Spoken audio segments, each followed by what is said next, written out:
अस्सलाम वालेकुम या अली मदद दोस्तों जी तो मां आहियां ज़ाहिद अली तईम तव्हां ॾिसी रहिया आहियो ZAT ऑफिशियल।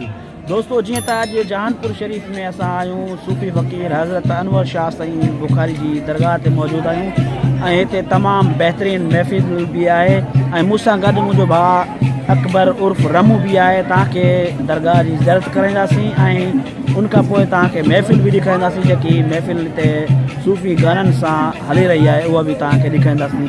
जी दोस्तों अस्सलाम वालेकुम या अली मदद जी तो मां या रमू जी तो असां मौजूद आहियूं हज़रत अनवर हज़ूर साईं जी दरगाह ते। जीअं त तव्हां ॿुधो है मूंसां गॾु ज़ाहिद अली ताईं भी मौजूद है। हलंदासीं अंदरि ज़ियारत कंदासीं तव्हांखे ऐं महफ़िल भी हली रही है तव्हांखे उहो भी ॾेखारींदासीं। सूफ़ी सॉन्ग हली रहिया आहिनि जिते बुज़ुर्ग ॻाए रहिया आहिनि। हलंदासीं मूंसां ॻाल्हि कंदासीं। वॾी महिरबानी दोस्तों हलूं था वधीक।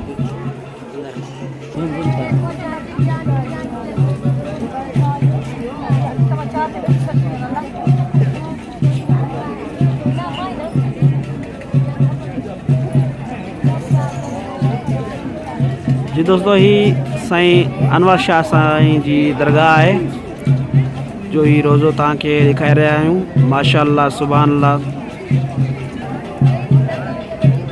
हिते अची तमामु रूहानी दिल के सुकून मिलियो है। ये जहानपुर शरीफ में आहे।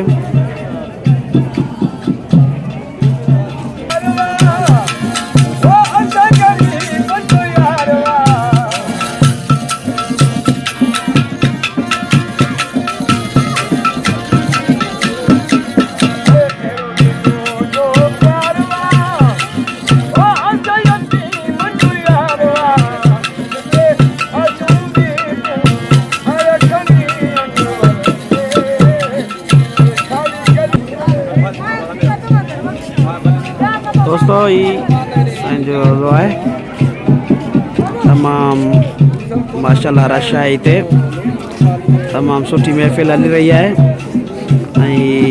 मुझे अकबर अली है। जी हाँ दोस्तों जी तो जहानपुर शरीफ में आए मीरपुर माथले का भी रस्तो लगे तो ज़िला घोटकी में जहानपुर शायर आए उते साईं जो रोज़ो आहे।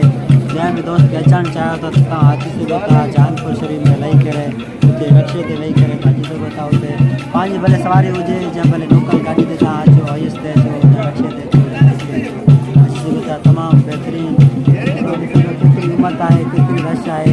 असां असांखे चवंदासीं ॾेखारण त कीअं दोस्त हिते अची रहिया आहिनि गाॾियूं करे रहिया आहिनि परे परे खां काफ़ी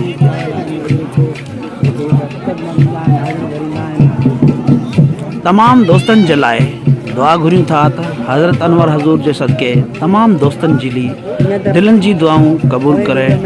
असां पोइ वीडियो में तमाम दोस्तन जा नाला खयासीं त जेको भी दोस्त असांजे कमेंट्स में पंहिंजो नालो ॾींदो उनजो नालो ज़रूर खणंदासीं वीडियो में। हिन वीडियो में असां उन्हनि दोस्तन जा नाला खणंदासीं। असांजे प्यारे दोस्त अब्बास अली सुड ऐं सरदार अली कोरी साहब ऐं अकबर ऐं सैयद समर शाह ऐं तमाम दोस्तन के अल्लाह पाक खुश रखे सलामत रखे। असां ये दुआ घुरूं था सदाई आबाद हुजनि शाद हुजनि।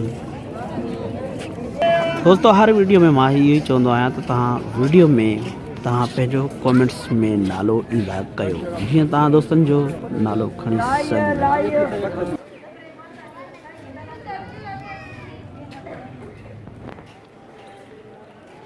लोग किने ना वरो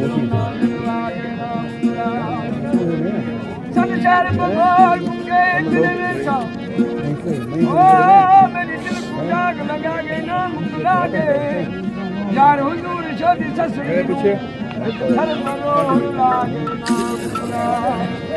हसी सा सड़ी ओ तना हजार हसी सा सड़ी ओ तना हजार आ बारो तना बार तोरो तरस नसीब आ